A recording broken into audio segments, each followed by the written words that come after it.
Assalamualaikum warahmatullahi wabarakatuh. Alhamdulillah wassalatu wassalamu ala rasulillah wa ala alihi wa ashabi ajma'in. Selamat pagi adik-adikku semua. Semoga kita semua dalam lindungan Allah subhanahu wa ta'ala. Terima kasih masih bersama channel saya.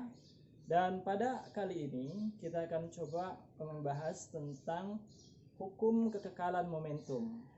Pada video yang sebelumnya kita sudah mengetahui bahwa momentum adalah ukuran kesukaran benda untuk dihentikan apabila dia sedang melaju, yang diformulasikan dengan massa kali kecepatan.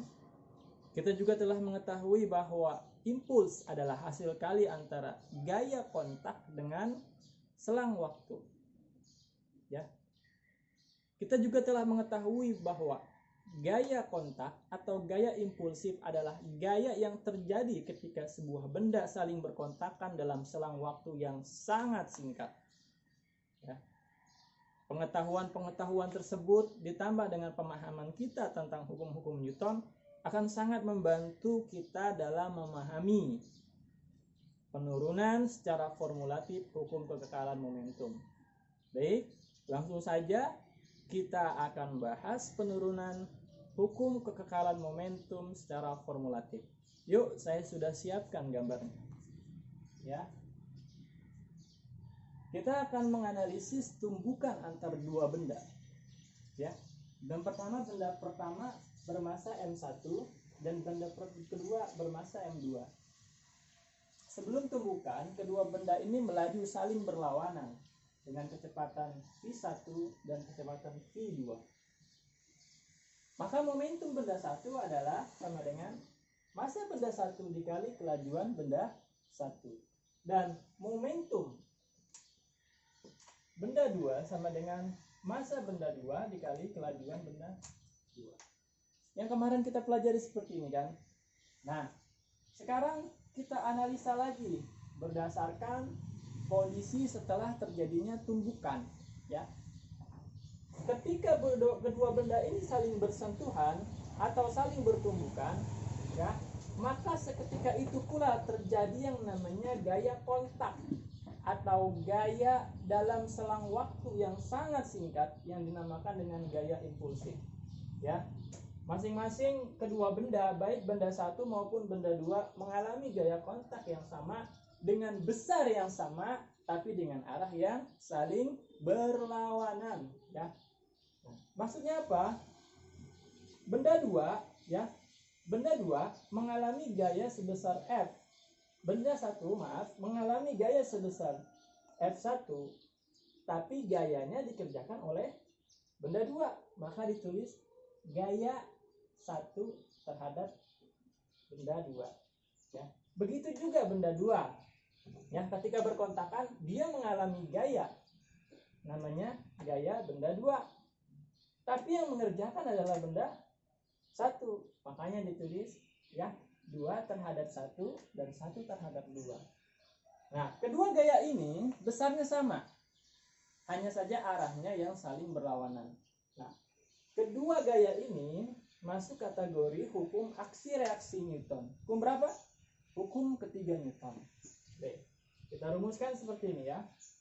Hukum ketiga Newton itu berarti gaya 1 terhadap 2 sama dengan, nah, berlawanan, gaya 2 terhadap 1. Tadi namanya gaya apa ini Fajrin? Gaya yang terjadi dalam selang waktu yang sangat singkat. Gaya apa? Iya, gaya kontak atau gaya impulsif. Oke, seperti ini. Nah, jika kedua ruas kita kalikan dengan selang waktu, maka akan jadi seperti ini. Kelihatan nggak Pak Jilin dari situ? Kelihatan Pak. Ya, sama dengan min, ya. Oke. Ya, gaya kali selang waktu sama dengan apa? Kemarin kita sudah pelajari bahwa impuls sama dengan gaya kali selang waktu. Maka gaya kali selang waktu sama dengan impuls. Impuls kita ketahui sebagai perubahan momentum. Perubahan momentum apa? Sama dengan ya momentum kedua dikurang momentum pertama, atau boleh ditulis seperti ini ya. Jadi boleh langsung kita tulis sebagai perubahan momentum. Berarti ini gaya apa? Perubahan momentum apa, Pak Jirin? Benda satu. Sama dengan, jangan lupa tandanya. Momentum benda dua. Oke, jelas sampai sini? Jelas, kita lanjut. Oke, kita pakai ini. Berarti benda satu, kecepatan mana berarti? Kecepatan setelah, ya. Kecepatan setelah dikurang kecepatan awal. Kecepatan setelah benda satu mana? Ini. Ya, kita tulis saja V1 aksen. Ingat, kalau setelah itu selalu tanda aksen. Oke, dikurang kecepatan awalnya mana? V1. Nah, seperti ini. Sama dengan min, jangan lupa minnya. Masanya masa berapa? Masa benda kedua. Ya. Kali kecepatan setelah tumbukan benda dua yang mana? V2 aksen. Oke. Dikurang kecepatan benda dua sebelum tumbukan. Oke, yang mana? Yang ini. Oke, hampir rapi seperti ini. Satu-satu ya. Kita kalikan satu-satu. Berarti M1 kali V1 aksen dikurang M1 kali berapa, Jirin? V1. Oke. Sama dengan ini kali ini berapa? Berarti min M2 kali V2 aksen. Jangan lupa aksennya. Ini berapa, Pak Jirin? Min kali min plus. Nah, M2 kali V2. Oke, sampai sini ngerti, Pak Jirin? Ngerti ya, tapi kayaknya nggak muat nih. Saya teruskan kemari ya. Ya, ngerti kan kalau saya teruskan kemari? Ini ya. Nah, sekarang kita golongkan ya. Yang tanda aksen dengan yang tanda aksen. Atau momentum sesudah dengan momentum sesudah. Dan momentum sebelum dengan momentum sebelum. Ya. Juga ini dulu, Pak Jirin. Berarti M1 kali V1 aksen. Kita campurin sama yang aksen. Nah, ini aksen juga kan? Ya. Cuman tandanya min. Berarti kita pindah ruas jadi plus. Ya. Plus M2 V2 aksen. Kelihatan nggak, Pak Jirin, sampai sini? Kelihatan. Nah, lalu sekarang M2 kali V2. Oke, yang mana, Pak Jirin? Nah, sekarang ini kita pindah ruas jadi kemari. Ini tandanya min. Pindah ruas jadi jok. Positif. Jadi M1 kali V1. Paham? Pergeseran ruas ini, Pak Jirin? Alhamdulillah. Paham, oke.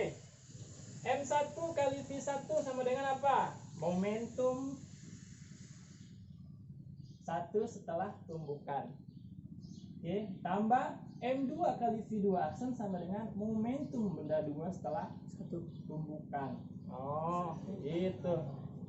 Sama dengan M2 kali V2 berarti momentum benda 2 sebelum tumbukan. M1 kali V1 berarti momentum benda 1 sebelum tumbukan. Oke. Nah, boleh dibilang bahwa ini adalah momentum total. Ya. Momentum total setelah tumbukan, momentum total sebelum tumbukan. Nah, dari sini kita bisa pahami bahwa momentum kedua benda ya saat sebelum terjadi tumbukan dan setelah terjadi tumbukan adalah sama atau tetap. Nah, ini. Inilah yang dinamakan dengan hukum kekekalan momentum ya. Hukum ini bisa kita gunakan untuk menjelaskan peristiwa-peristiwa seperti benturan, seperti tumbukan, seperti ledakan, atau seperti penembakan proyektil dan lain sebagainya. Bagaimana? Semoga bisa dipahami. Demikian penjelasan dari saya. pada sesi ini. Terima kasih atas perhatiannya. Mohon maaf atas segala kekurangannya. Assalamualaikum warahmatullahi wabarakatuh.